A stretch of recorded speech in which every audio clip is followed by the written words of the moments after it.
Welcome. Today we're going to be talking about how to remove just the covers of this PS5 Slim model. The problem with this is that the HDMI port is broken in 3 different places, so I will be doing a video on how to install a new one. But for now we're just going to talk about how to take out these covers, whether you're just cleaning it. You're just simply going to pull up on that.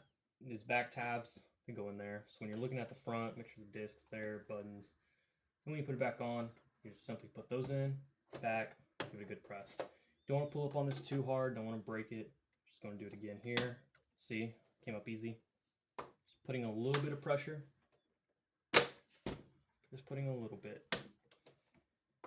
There we go. This one's a little hard. There we go. So I went a little this way, a little that way. Now it's up. Again, prongs here. You don't want to break these prongs. I have a lot of maintenance. This thing is dirty. Anyways, flipping it over, be gentle, don't drop it.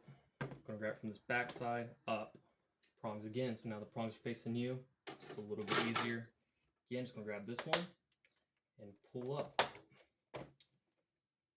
And that right there is how you take off the covers off a PS5 Slim model. Please follow and watch for part 2. Thank you.